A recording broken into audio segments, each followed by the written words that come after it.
We know by now that having a balanced fantasy football team is a great way to have a great season, but how awesome would it be if you could have a top 12 player at each position on your fantasy football team? Because it does you no good to be stacked at wide receiver if you're having to turn around and start Javonte Williams and Devin Singletary at your running back spots. Sure, they're solid role players, solid fantasy guys, but they're not studs. So if you can have a balanced fantasy football team and at least one stud at each position, that's how you turbocharge your fantasy football lineup.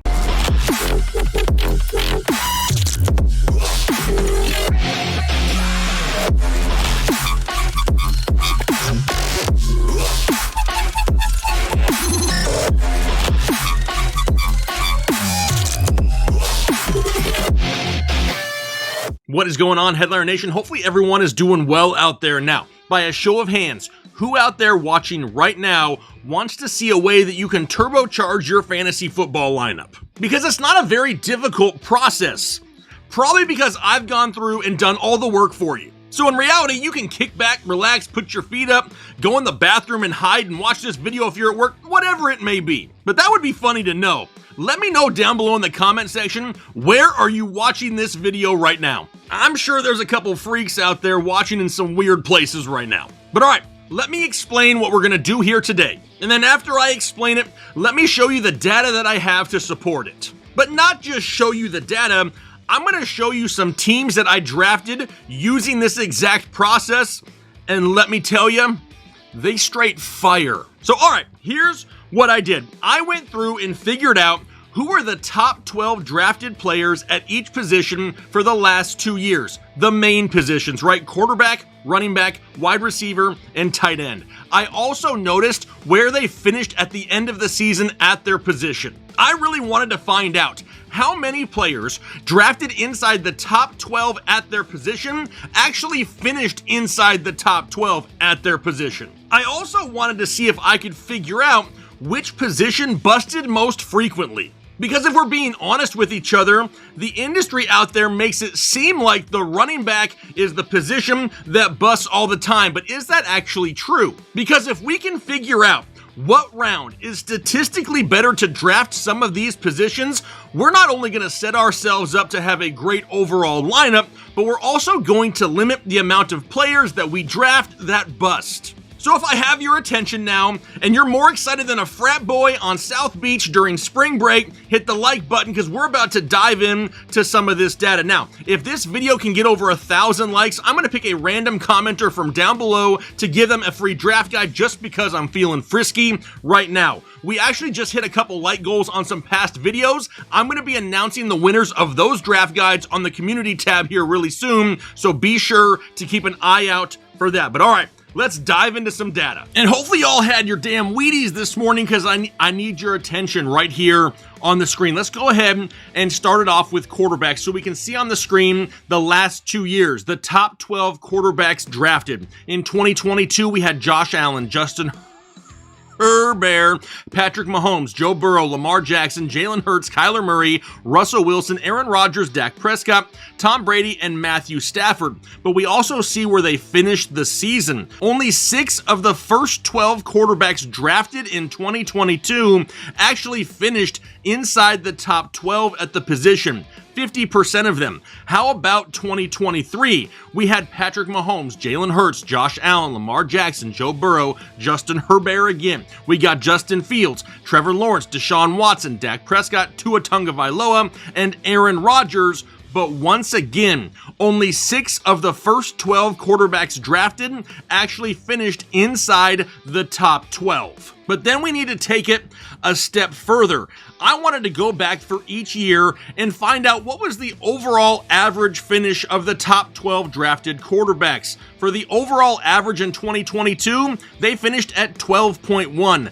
In 2023, it was 17.5. Honestly, Deshaun Watson, Joe Burrow, and Aaron Rodgers really hurt that average for sure, but still a little bit higher than the year prior. How about the top 6? Let's look at the first 6 guys off the board. Well, in 2022, they had an average finish of 5.8. If you took a top 6 quarterback, more than likely you found yourself with a top 12 option. How about in 2023? The top 6 overall average finish, 9.5, still inside the top 12. What about the bottom 6 finish? The guys that were drafted 7 through 12 at their position.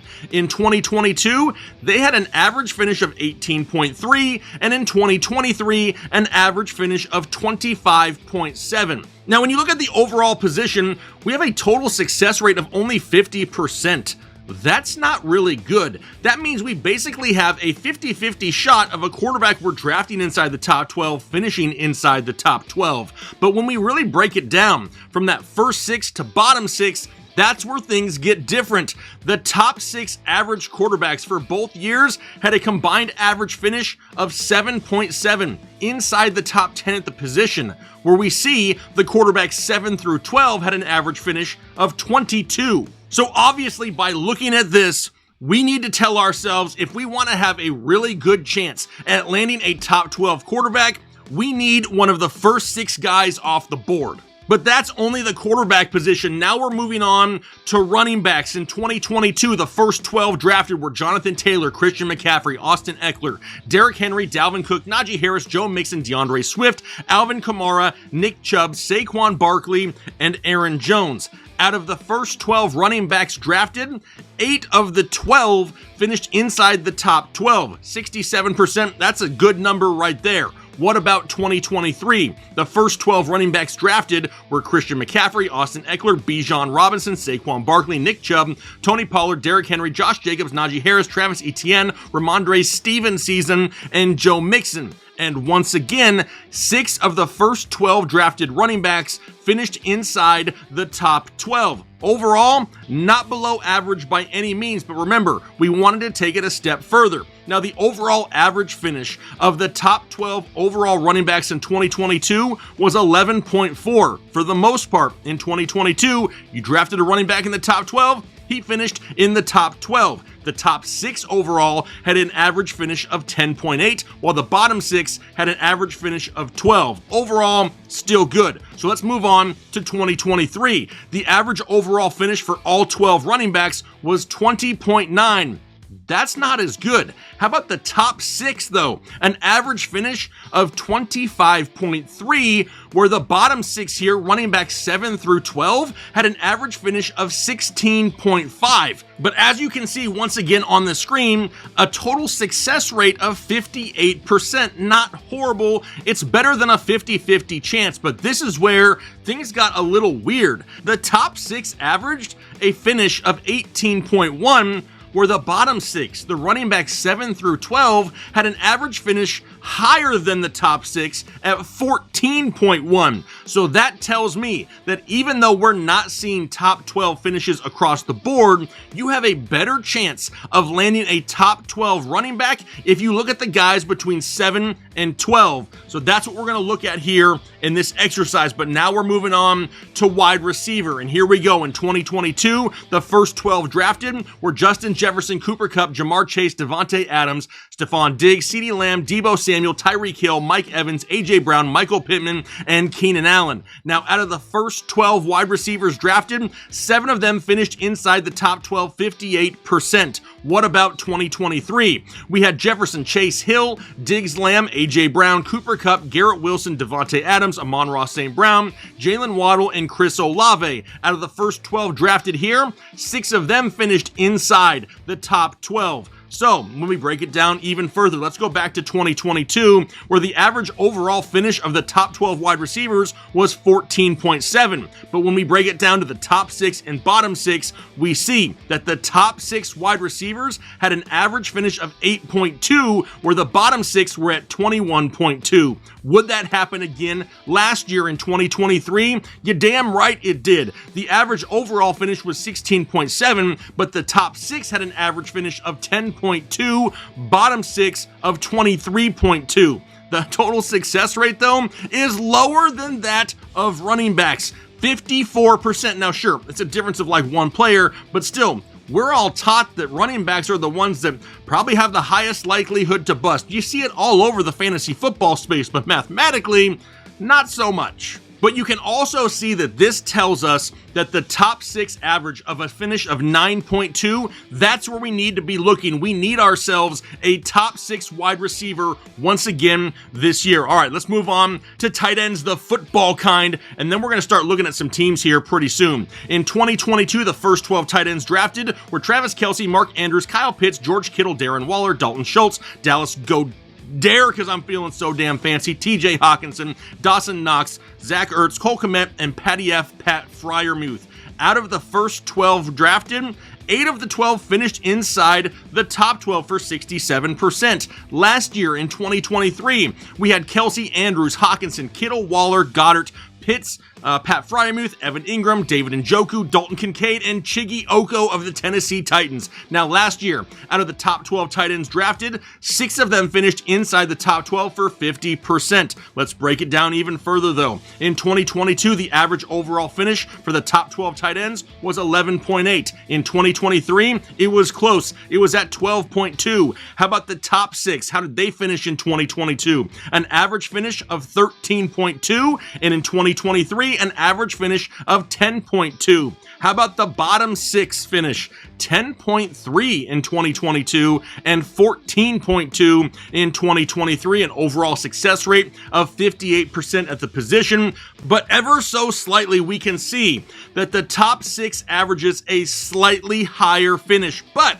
look at it this way. Both the top 6 and bottom 6 basically have top 12 finishes, so we really don't have to reach for a tight end anymore, right? There are so many options. We can find a guy maybe in that 7 to 12 range that gives us a good opportunity still of finishing inside the top 12. The discrepancy between top 6 and bottom 6 is not huge, and they're both right there in the top 12. But that is a lot of information. I understand that. I'm not trying to information overload your head here, but I also don't want you to think that I'm coming to the table with a bunch of half-assed opinions. I come to the table with information based off of statistical facts. And if I don't show it to you, at least, a lot of people out there thinking I'm just going to be making this crap up. That's not how it works over here. So let's just do an overall recap, right? A For Dummies recap for everyone out there to make it a little bit more digestible.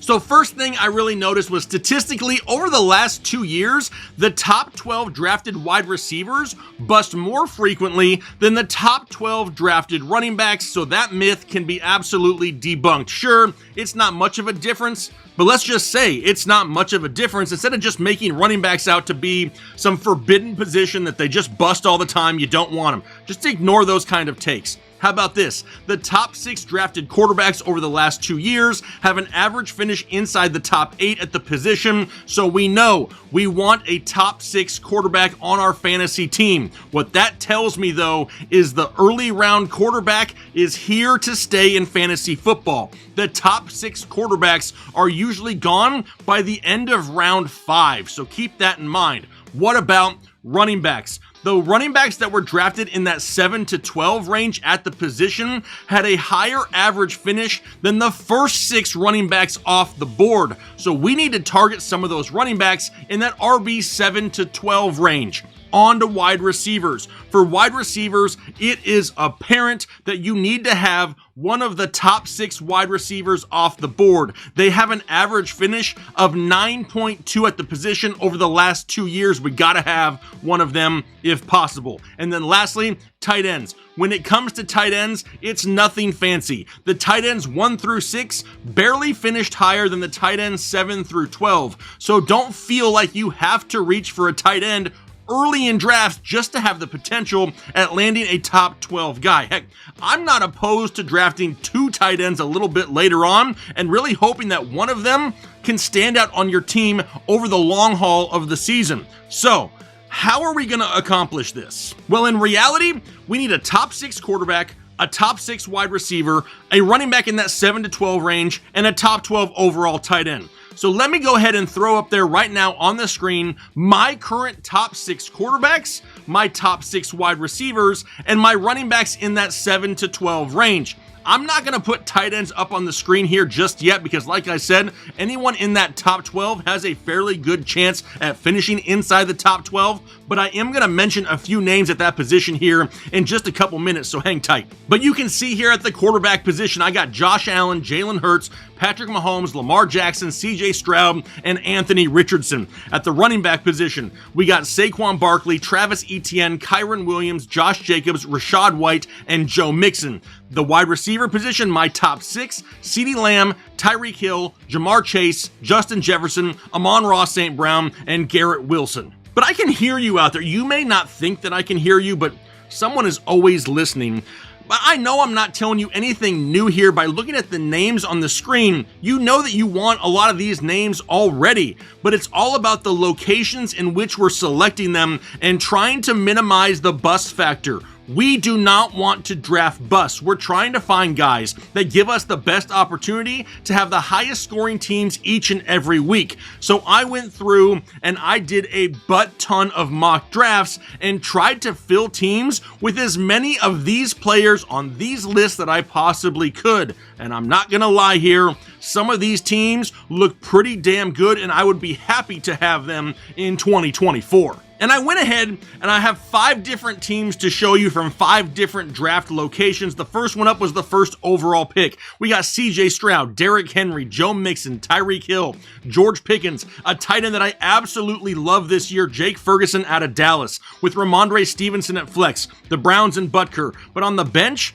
I love high upside guys and some guys that have some pretty safe floors. Guys like Chris Godwin. People are sleeping on Chris Godwin in 2024. I can have him here as my wide receiver 3. Austin Eckler. Sure, I'll have him be my running back 4 on my bench to see what happens in Washington. Keon Coleman, an immediate target share in Buffalo. Mike Williams. Now, yes, he gets hurt all the time, but I'm not reliant on the guy, and if he stays healthy, we already know the guy can be a top 25 fantasy wide receiver. Brock Bowers, we have that high upside rookie there on our bench just in case Jake Ferguson doesn't pan out. And then lastly, Josh Palmer. Nobody really knows what to expect in LA, but Josh Palmer is the one guy that we can say has that built-in chemistry with Justin Herbert. But all right, let's go ahead. Let's keep it going. What's the next spot I drafted? I drafted in the 4th spot next. Got this team: Jalen Hurts, Travis Etienne, Rachaad White, Jamar Chase, and Zay Flowers. Followed by George Kittle, Raheem Mostert, the Jets, and Justin Tucker. And then on the bench, more high upside guys, Terry McLaurin. We know Terry McLaurin is a deep threat waiting to happen. Jaden Daniels loves to throw the deep ball. Ladd McConkey, which is always fun to say. The guy was drafted early on in the NFL draft not to sit on the bench in LA. He's going to have a role. Hopefully he can stay healthy. What about Curtis Samuel in Buffalo? I mean, he's reunited with Joe Brady as an offensive coordinator. Curtis Samuel's best season as a pro came in Carolina when the offensive coordinator was who? Joe Brady. He knows how to use the guy. Here we have Jake Ferguson on the bench as our tight end 2 in case George Kittle can't stay healthy. Then we have Jalen Wright. I took Raheem Mostert. Now, a lot of people think he's getting older, which he is. I think he's going to be like 32.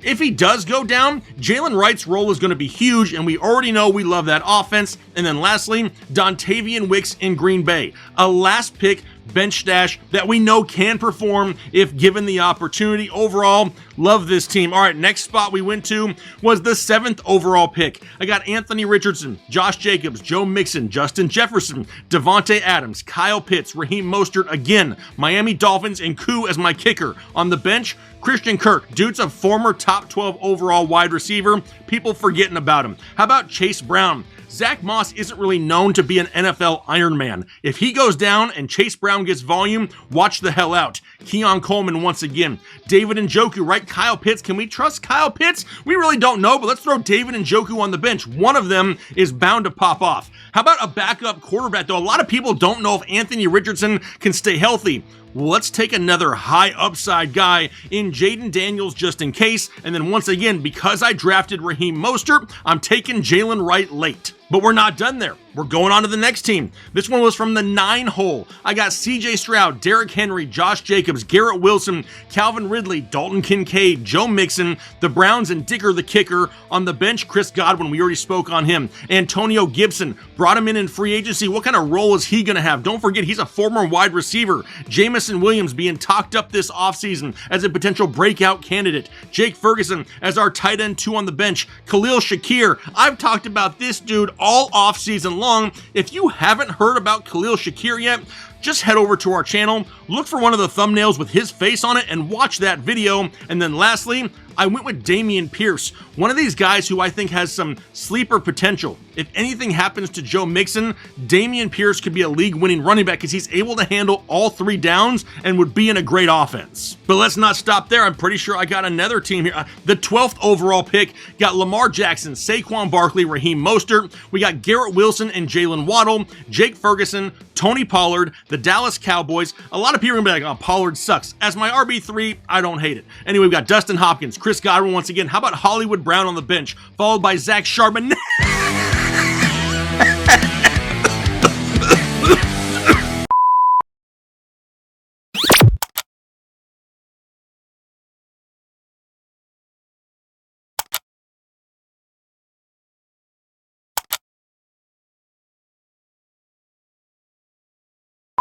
Zach Charbonnet of the Seattle Seahawks. We also got Rashid Shaheed, the deep threat that nobody's talking about in New Orleans. Jalen Wright once again. Why did I draft Jalen Wright? If you're paying attention, because I took Raheem Mostert. And then lastly, Pat Freiermuth on the bench just in case Jake Ferguson doesn't pan out.